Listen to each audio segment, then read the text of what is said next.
Hey guys, this is Mogamu, and today I'm looking at the Frost Warframe. Frost is the one Warframe that likes to chill, meaning he's at his best when camping an area, guarding a cryopod, or other objective. Though he is arguably the slowest Warframe, especially without speed or stamina mods, he has very high defensive stats, most notably his high armor value. Now, while he shares some of the same stats with Rhino, you can think of Rhino as more of a tank and Frost being more of a supportive class. The Frost components can be found by defeating the boss Lieutenant Lich Creel on Extra Series. Once you have him built, you'll find a skill set with some offensive capability, but mostly excelling at defensive utility. Frost's first skill, Freeze, fires a blast of ice that can freeze a single target for about 11 seconds at max rank, expandable by mods. It doesn't deal much damage, but when playing solo, it can be very good at stopping a threatening unit like an Ancient or Heavy Gunner, while you kill other enemies.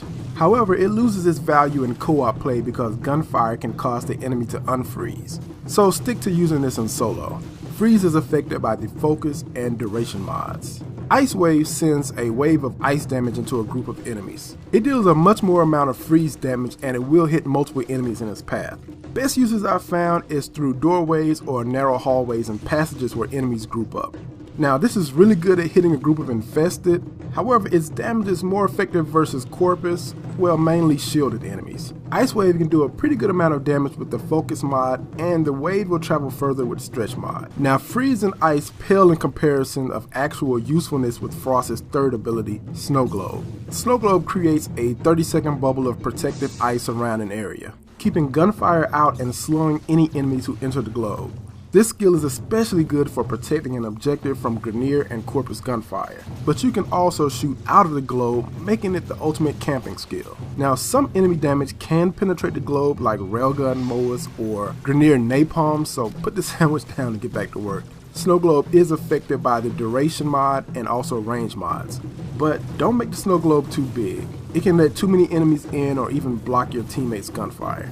Frost's fourth ability, Avalanche, lets you hit every enemy within range with a snowball. At full rank, it deals 1000 freeze damage within 15 meters.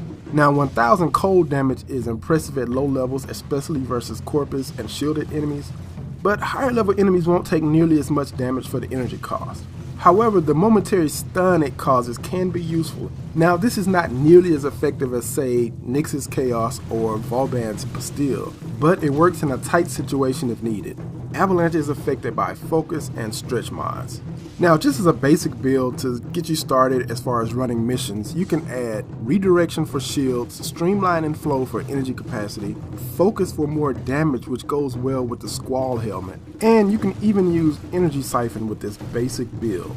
Now, this is perfect for getting you started, but personally I only use Frost for Grineer and Corpus defense missions. So my defense build looks a bit more like this. Redirection for shields, streamline and flow for energy capacity, narrow-minded the corrupted mod for increased power duration and reduced range. I also add stretch to counteract the narrow-minded, and continuity for an even longer snow globe. With this build, Snow Globe lasts for about 60 seconds, and I only equip Snow Globe and Avalanche for my defensive build. Now, Frost Prime does have an additional defensive polarity slot to absorb some of the cost of the narrow-minded mod, so Frost Prime is a clear winner over the regular Frost. For alternate equipment, the Aurora helmet adds armor for a loss of health, but personally I prefer the Squall helmet for more power strength for a loss in shields. The extra power strength in combination with the focus mod on mission runs helps my skills do a bit more damage, especially Avalanche. In conclusion, Frost is a strong defensive caster for players looking to hold out longer in tough situations and high wave defense, especially if you mod for a more efficient snow globe.